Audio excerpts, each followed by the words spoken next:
प्यारे बच्चों, नमस्कार। आज हम आपकी विज्ञान विषय की चैप्टर नंबर 2 का अध्ययन करेंगे। प्यारे बच्चों, ये चैनल आपके लिए बनाया गया है। आपकी जो साइंस की जो बुक है, साइंस की बुक प्रत्येक चैप्टर आपको ऐसे ही कराया जाएगा। इस वीडियो को पूरा देखें, क्योंकि आप इस वीडियो को पूरा देखेंगे जभी आपकी समझ में आएगा। समझ में जभी आएगा जब आप इस वीडियो को पूरा देखोगे। यदि आप इस वीडियो को पूरा नहीं देखोगे तो आपकी समझ में नहीं आएगा। इसीलिए इस चैप्टर के 2 वीडियो बनाऊंगा।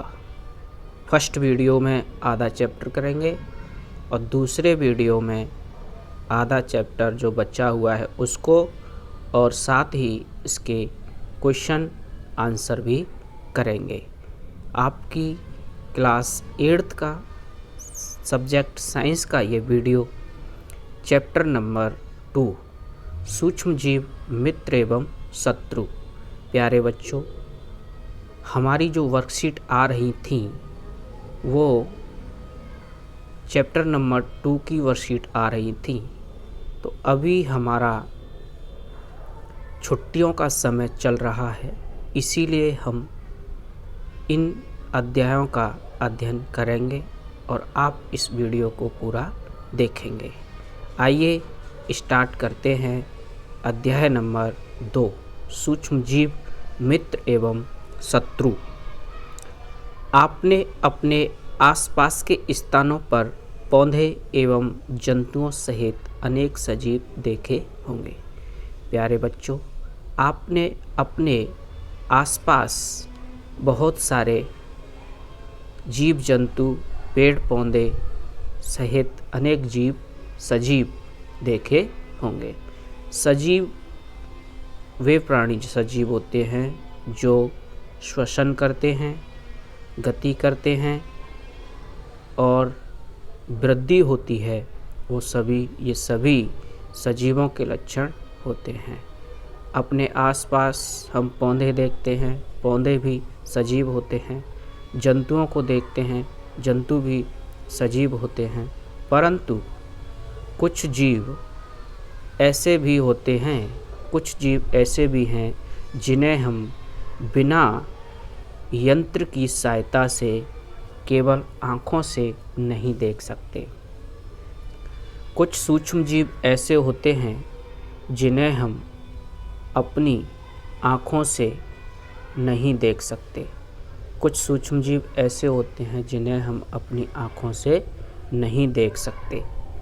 आँखों से नहीं देख सकते तो उनको देखने के लिए हमें सूक्ष्मदर्शी एक यंत्र होता है, उसकी ज़रूरत रहती है और उस यंत्र का नाम होता है सूक्ष्मदर्शी। क्या नाम होता है? सूक्ष्मदर्शी। सूक्ष्मदर्शी जो यंत्र है वो छोटे छोटे जो सूक्ष्म जीव होते हैं उनको हमें देखने में सहायता करता है। सूक्ष्मदर्शी एक यंत्र है। क्या है? एक यंत्र है जिससे हम छोटे छोटे जो सूक्ष्म जीव होते हैं उनको हम देख सकते हैं। जो सूक्ष्म जीव होते हैं वो छोटे छोटे होते हैं। जो उदाहरण के लिए आपने देखा होगा कि वर्षा ऋतु में नम ब्रेड रोटी सड़ने लगती है तथा इसकी सतह सफ़ेद काले धब्बों से ढक जाती है। इन धब्बों को आवर्धक लेंस की सहायता से देखिए। इन जो धब्बे होते हैं उनको आवर्धक लेंस की सहायता से देखा जा सकता है। क्या आप जानते हैं कि यह संरचनाएं क्या हैं, कहाँ से आई हैं? तो इसके लिए हम क्रियाकलाप 2.1 का अध्ययन करते हैं। बगीचे अथवा मैदान से एक बीकर में थोड़ी सी गीली मिट्टी लीजिए तथा इसमें जल डालिए।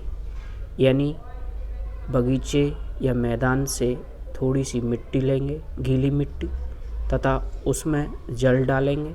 मिट्टी के कण बैठ जाने के पश्चात जल की बूंद स्लाइड पर सूक्ष्मदर्शी की सहायता से देखेंगे तो हमें पता लगेगा कि जो जल है उसमें सूक्ष्मदर्शी की सहायता से जो जल की बूंद थी उसका हमने अध्ययन किया तो हमें पता लगा कि उसमें कुछ सूक्ष्मजीव थे। क्या थे? उसमें कुछ सूक्ष्मजीव थे, यह हमें पता लगा। अब हम बात करते हैं क्रियाकलाप 2 की। क्रियाकलाप 2 की हम बात करते हैं कि एक तालाब या पोखर से जल की कुछ बूंदें लीजिए, कांच की स्लाइड पर फैलाकर सूक्ष्मदर्शी की सहायता से इनका परीक्षण कीजिए। जब हम तालाब या पोखर से जल की कुछ बूंदें लेते हैं, कांच की स्लाइड पर फैलाकर इनका सूक्ष्मदर्शी की सहायता से अध्ययन किया जाता है, तो हम क्या देखते हैं कि उस जल की जो बूंद थी, हमने जो तालाब से ली थी, उस बूंद में कुछ सूक्ष्मजीव हमें दिखाई देंगे जब हम इस बूंद को एक स्लाइड पर रखकर सूक्ष्मदर्शी की सहायता से देखेंगे। उसके बाद हम आते हैं, इन परीक्षणों से हमें पता चलता है कि मिट्टी एवं पानी में अनेक छोटे छोटे सूक्ष्म जीव उपस्थित रहते हैं। इससे हमें ये पता लगता है, जो हमने अभी क्रियाकलाप 2 किए थे, उन क्रियाकलापों से हमें पता लगता है कि मिट्टी तथा पानी में अनेक छोटे छोटे सूक्ष्म जीव उपस्थित रहते हैं। सूक्ष्म जीव इतने छोटे होते हैं कि उन्हें बिना यंत्र की सहायता से नहीं देखा जा सकता। जो सूक्ष्म जीव होते हैं, सूक्ष्म जीव जो होते हैं वो इतने छोटे होते हैं कि उन्हें बिना यंत्र की सहायता से नहीं देखा जा सकता। सूक्ष्म जीव जो होते हैं वो इतने छोटे होते हैं कि हमें उनको अपनी आँखों से नहीं देख सकते। उनको देखने के लिए हमें यंत्र की आवश्यकता रहती है। इनमें से कुछ जैसे कि ब्रेड पर उगने वाले कवक, जो ब्रेड हम खाते हैं, उस ब्रेड को हम कई दिन तक अपने घर में रख देंगे तो उस पर जो कवक होगा वो आ जाएगा। बिना यंत्र की सहायता से नहीं देखा जा सकता। इसमें कि कुछ जैसे कि ब्रेड पर उगने वाले कवक, ब्रेड पर जो कवक उगाएंगे तो हम उनको अपनी आँखों से नहीं देख सकते। उसको देखने के लिए हमें सूक्ष्मदर्शी की ज़रूरत रहती है। सूक्ष्म जीव इतने छोटे होते हैं कि इन्हें बिना यंत्र की सहायता से नहीं देखा जा सकता। इनमें से कुछ जैसे कि ब्रेड पर उगने वाले कवक को आवर्धक लेंस की सहायता से देखा जा सकता है, जबकि अन्य बिना सूक्ष्मदर्शी की सहायता से दिखाई नहीं देते हैं। यही कारण है कि इन्हें सूक्ष्मदर्शी की सहायता से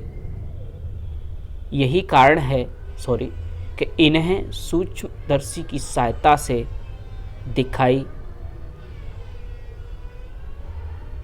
जबकि अन्य बिना सूक्ष्मदर्शी की सहायता से दिखाई नहीं देते। इसका मतलब ये है कि जो सूक्ष्म जीव होते हैं वो हमें बिना सूक्ष्मदर्शी की सहायता से नहीं दिखाई देते, यानी कि उनको देखने के लिए हमें सूक्ष्मदर्शी की ज़रूरत रहती है।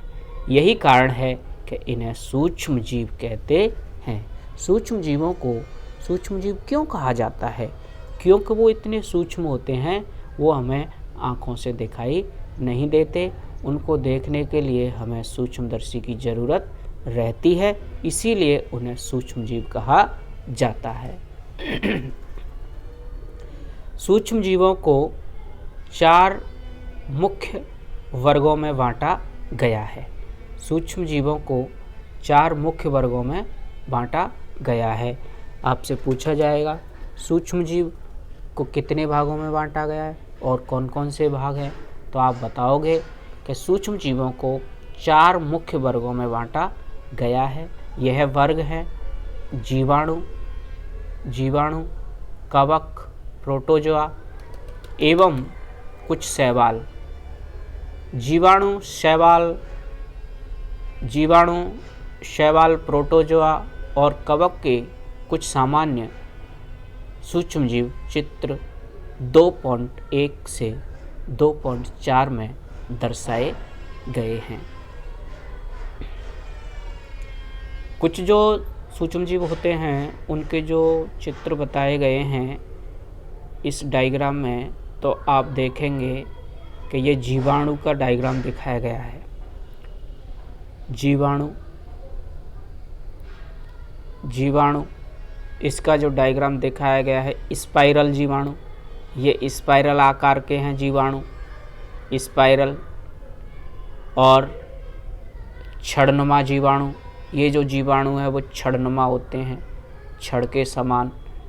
तो ये तो जीवाणुओं की संरचना है। आप अपनी जो बुक है उसमें देखोगे तो यही डायग्राम आपको दिखाई देंगे। तो ये जो डायग्राम है ये जीवाणु के हो गए। उसके बाद हम आगे चलते हैं तो हम देखेंगे शैवाल के जो डायग्राम हैं उनको हम देखेंगे।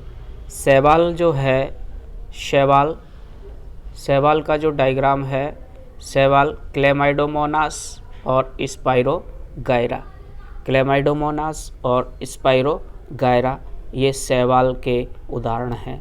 और डायग्राम आपको दिख रहा है, आप अपनी NCERT जो बुक है उसमें आप देख सकते हैं। उसके बाद प्रोटोजोआ का जो डायग्राम दिखाया गया है, प्रोटोजोआ में जो जीव आते हैं अमीबा है और पैरामीशियम है। ये दोनों अमीबा और पैरामीशियम ये प्रोटोजोआ में आते हैं।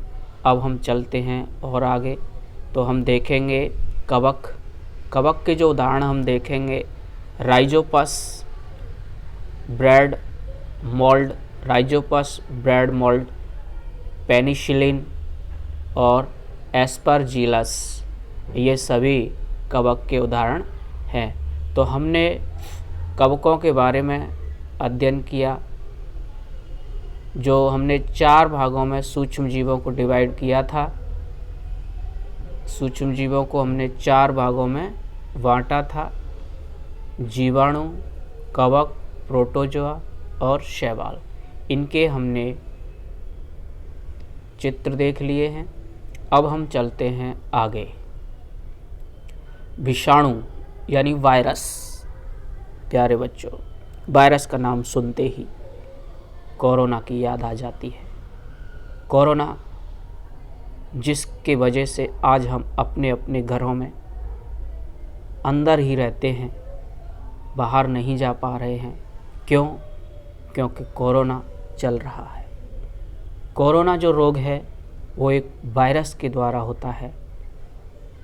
कोरोना वायरस, आपने अच्छे से नाम सुना है इसका। तो हम चलिए आइए हम अध्ययन करते हैं वायरस के बारे में।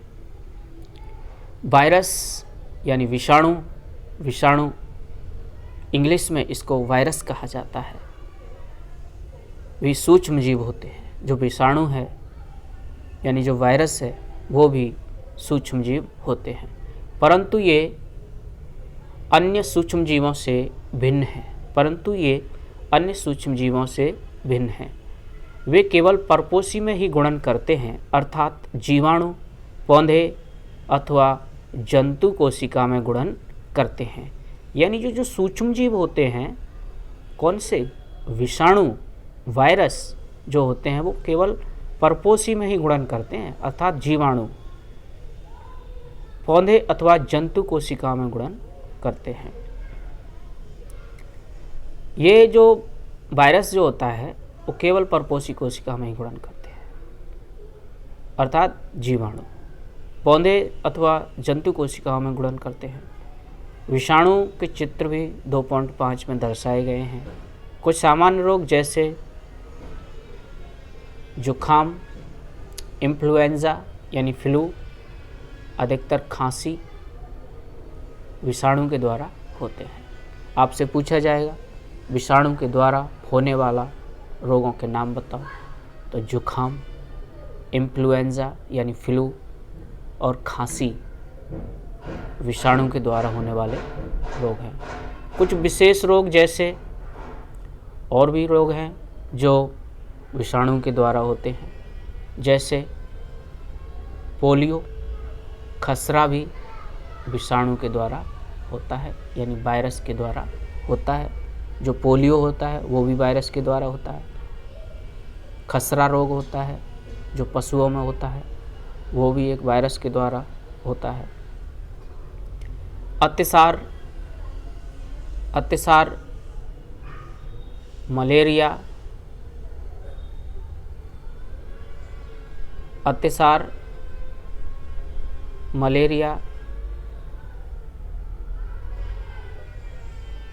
अतिसार एवं मलेरिया प्रोटोजोआ द्वारा होते हैं। यानी प्रोटोजोआ द्वारा होने वाले रोग कौन कौन से हैं? अतिसार, मलेरिया प्रोटोजोआ द्वारा होते हैं। टाइफाइड है यानी हैजा, क्षय रोग, टीबी जीवाणु के द्वारा होते हैं। ये टाइफाइड हुआ, क्षय रोग हुआ, ये जीवाणु के द्वारा होते हैं। इनमें से कुछ सूक्ष्मजीव के विषय में आप क्लास 7 एवं 8 में पढ़ चुके हैं। जो सूक्ष्मजीव हैं उनके बारे में आप थोड़ा सा पिछली क्लास में आपने अध्ययन किया है। अब हम चलते हैं थोड़ा सा और आगे। देखिए, ये वायरस का जो डायग्राम है वो दिखाया गया है वायरस का। इस चित्र को आप देख सकते हैं। ये जो चित्र है ये वायरस का है। वायरस यानी विषाणु। ये चित्र जो है वायरस का है, विषाणु का। उसके बाद हम देखते हैं कि जो सूक्ष्मजीव हैं वो कहाँ रहते हैं। सूक्ष्मजीव कहाँ रहते हैं, तो सूक्ष्मजीवों के बारे में हम आइए अध्ययन करते हैं कि सूक्ष्मजीव कहाँ रहते हैं। सूक्ष्मजीव एक कोश की होते हैं, जैसे कि जीवाणु, कुछ शैवाल एवं प्रोटोजोआ, अथवा बहुकोशिक जैसे कि कई शैवाल एवं कवक। जो सूक्ष्मजीव होते हैं वो या तो एक कोश की होंगे या बहुकोश की होंगे। अब हमें ये जानना है कि सूक्ष्मजीव, एक कोश के सूक्ष्मजीव कौन कौन से होते हैं। एक कोश के सूक्ष्मजीव कौन कौन से होते हैं? जैसे जीवाणु हुआ, जीवाणु एक कोश की होता है। जैसे जीवाणु हुआ एक कोश के सूक्ष्मजीव, एक कोश के सूक्ष्मजीव जैसे जीवाणु, शैवाल, प्रोटोजोआ, ये सभी जो हैं एक कोश के सूक्ष्मजीव होते हैं। जीवाणु, शैवाल, प्रोटोजोआ अथवा बहुकोशिकीय यानी मल्टीसेलुलर। बहुकोशिकीय जीव कौन कौन से होते हैं? कुछ शैवाल एक कोश के होते हैं और कुछ शैवाल बहुकोश के होते हैं। और कवक बहुकोशिकीय होते हैं। उसके बाद हम देखते हैं यह बर्फीली शीत से उष्ण गर्म स्रोतों तक हर प्रकार की परिस्थितियों में जीवित रहते हैं। यह मरुस्थल एवं दलदल में भी पाए जाते हैं। यह मनुष्य सहित सभी जंतुओं के शरीर के अंदर भी पाए जाते हैं। कुछ सूक्ष्मजीव दूसरे सजीवों पर आश्रित होते हैं, जबकि अन्य स्वतंत्र रूप से पाए जाते हैं। अमीबा जैसा सूक्ष्मजीव अकेले रह सकता है, जबकि कवक एवं जीवाणु समूह में रहते हैं। जो अमीबा है वो स्वतंत्र रूप से यानी अकेला रह सकता है, जबकि कवक और जीवाणु एक साथ रहते हैं, सहजीवता प्रदर्शित करते हैं। उसके बाद हम चलते हैं और आगे, सूक्ष्मजीव और हम। सूक्ष्मजीव और हम। सूक्ष्म जीवों की हमारे जीवन में महत्वपूर्ण भूमिका है। इनमें से कुछ हमारे लिए लाभदायक तथा कुछ हानिकारक भी हैं तथा जीवों में रोग के कारक हैं। आइए हम विस्तार से इनका अध्ययन करते हैं। यानी जो सूक्ष्म जीव हैं वो हमारे लिए कुछ तो हानिकारक भी हैं और कुछ हमारे लिए लाभदायक हैं।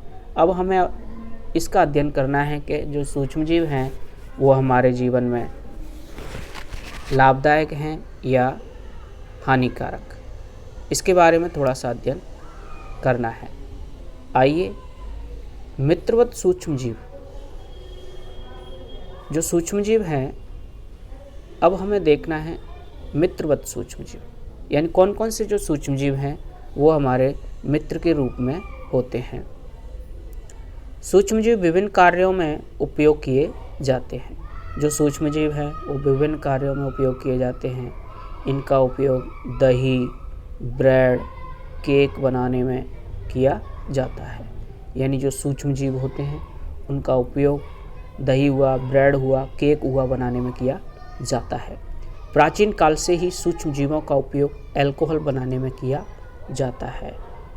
प्राचीन काल से ही सूक्ष्म जीवों के द्वारा अल्कोहल बनाने में उनका उपयोग किया जाता है। पर्यावरण को स्वच्छ रखने के लिए भी इनका उपयोग किया जाता है। उदाहरण के लिए कार्बनिक अपशिष्ट, सब्जियों के छिलके, जंतु अवशेष, विष्ठा इत्यादि का अपघटन जीवाणुओं द्वारा किया जाता है। यानी जो हमारा पर्यावरण है उसको भी शुद्ध करने के लिए, शुद्ध बनाए रखने के लिए जो सूक्ष्म जीव है उनका भी हमारे लिए अत्यधिक लाभ है।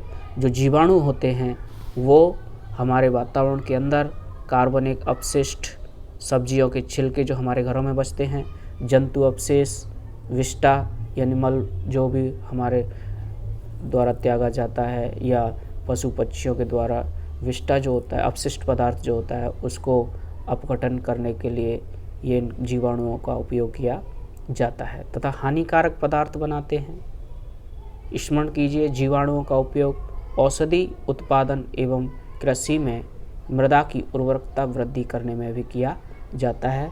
नाइट्रोजन स्थिरीकरण, जो राइजोबियम जीवाणु था वो नाइट्रोजन स्थिरीकरण करने के लिए उपयोग में किया जाता है। अब हमारा दूसरा है दही एवं ब्रेड बनाना। दही और ब्रेड बनाना भी सूक्ष्म जीवों के द्वारा ही होता है। क्लास 7th में आप पढ़ चुके हैं कि जीवाणु दूध को दही में परिवर्तित कर देते हैं।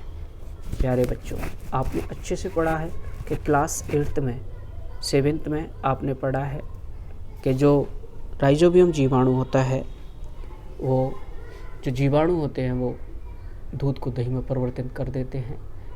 हमने अपनी माँ को गर्म गुनगुने दूध में थोड़ा सा दही मिलाते हुए देखा है, जिससे दही जम जाता है और हमें आश्चर्य हुआ। कैसा आश्चर्य हुआ? देखिए, आपने दही अच्छे से देखा है। आपकी जो मम्मी हैं उनसे आप पूछना कि जो दूध होता है उसको थोड़ा सा पहले गर्म किया जाता है, गर्म करने के बाद उसको ठंडा किया जाता है, गुनगुना होने तक उसका वेट किया जाता है। उसके बाद उसमें थोड़ी सी दही डाल दी जाती है और दही डालने के बाद सुबह तक उसको रख दिया जाता है और आपको दही मिल जाती है। दही में अनेक सूक्ष्म जीव पाए जाते हैं, जिनमें लैक्टोबैसिलस नामक जीवाणु प्रमुख है, जो दूध को दही में परिवर्तित कर देता है। वह दूध में जनन कर उसे दही में परिवर्तित कर देते हैं। जीवाणु पनीर, चीज़, अचार एवं अनेक खाद्य पदार्थों के उत्पादन में सहायक हैं। रवा, सूजी, इडली एवं भटूरे का एक महत्वपूर्ण संगठक दही है। क्या आप अनुमान लगा सकते हैं कि ऐसा क्यों है? जीवाणु एवं यीस्ट चावल के आटे के किण्वन में भी सहायता करते हैं, जिसे इडली और डोसा बनाया जाता है। एक बर्तन में क्रियाकलाप करते हैं। आइए, एक बर्तन में 1/2 यानी 1.5 आधा किलो आटा और अथवा मैदा लेकर उसमें थोड़ी सी चीनी डालकर गर्म जल में मिलाते हैं। यानी आधा किलो आटा या मैदा लेंगे और उसमें गरम जल में मिलाएंगे, उसे थोड़ी सी चीनी मिलाकर डाल कर के और उसको अच्छे से मिलाएंगे। मिलाने के बाद थोड़ी मात्रा में इसमें थोड़ी सी मात्रा में एक चुटकी ईस्ट पाउडर मिलाएंगे और उसको गूँथेंगे। आप 2 घंटे बाद क्या देखते हैं? क्या आपने गूँथे हुए मैदे को उठा हुआ फूला हुआ पाया है? ईस्ट देखिए, आपको जो डायग्राम दिखाया गया है उस डायग्राम में आप देख सकते हैं कि जो मैदा मिलाया गया है उसमें देखिए आप ईस्ट पाउडर के साथ मैदा इसमें मिला के रख दिया। रखने के बाद थोड़ी देर बाद इसको हमने देखा तो जो मैदा है वो देखो इस तरीके से उठा हुआ हमें दिखाई दे रहा है। तो ये जो किस वजह से उठा है, इसमें एक सूक्ष्मजीव मिलाया गया था जिसका नाम था ईस्ट। ईस्ट मिलाने से देखो, ईस्ट जो सूक्ष्मजीव है ईस्ट तीव्रता से जनन करके श्वसन के दौरान कार्बन डाइऑक्साइड उत्पादित करता है। यानी जब हम जो मैदा ली थी हमने, मैदे के अंदर हमने क्या मिलाया? चीनी मिलाई, चीनी में गर्म पानी में मिलाया, उसके बाद इसमें हमने मिला दिया था और इसको अच्छे से मिला करके रख दिया था थोड़ी देर के लिए। रखने के बाद इसको हमने देखा कि ये फूल चुका है। और इसमें किस लिए फूला? क्योंकि ये जो ईस्ट था सूक्ष्मजीव, इसने उसमें जनन किया। जनन के दौरान कार्बन डाइऑक्साइड उत्पादित की और गैस के बुलबुले खमीर वाले मैदे का आयतन बढ़ा देते हैं। यह बेकिंग उद्योग में ईस्ट के उपयोग का आधार है, जिसमें ब्रेड, पेस्ट्री एवं केक बनाए जाते हैं। उसके बाद उपयोग आता है सूक्ष्मजीवों का वाणिज्यिक उपयोग उद्योग में। वाणिज्यिक उद्योग में सूक्ष्मजीवों का उपयोग, वाणिज्यिक उद्योग में सूक्ष्मजीवों का उपयोग के बारे में हम देखेंगे कि वाणिज्यिक उद्योग में सूक्ष्मजीवों का उपयोग किस तरीके से है। बड़े स्तर पर अल्कोहल, शराब एवं एसिटिक एसिड के उत्पादन में सूक्ष्मजीवों का उपयोग किया जाता है, जो गेहूं, चावल एवं फलों के रस में उपस्थित प्राकृतिक शर्करा में ईस्ट द्वारा अल्कोहल एवं शराब का उत्पादन किया जाता है। 50 ml का बीकर लेकर इसमें 3/4 भाग तक जल भरिए। इसमें 2 से 3 चम्मच चीनी घोलिए। इसमें आधा चम्मच ईस्ट पाउडर डालिए। इसे 4-5 घंटे के लिए उष्ण स्थान पर रख दीजिए। अब विलयन को सूंघ कर देखिए। इस विलयन को हम सूंघ कर देखेंगे तो यह गंध अल्कोहल की है। यानी उस विलयन में से हमने उसको सूंघा तो हमें अल्कोहल की गंध आने लगी, जो चीनी के अल्कोहल में परिवर्तित होने के कारण बना। चीनी के अल्कोहल में परिवर्तन की यह क्रिया किण्वन अथवा फर्मेंटेशन कहलाती है। लुई पाश्चर ने किण्वन की खोज सन 1857 में की थी। तो आपसे ये पूछा जा सकता है कि किण्वन की खोज किसने की?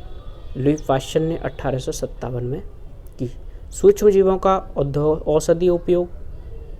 जब कभी आप बीमार पड़ते हैं तो डॉक्टर आपको पेनिसिलिन का इंजेक्शन देते हैं।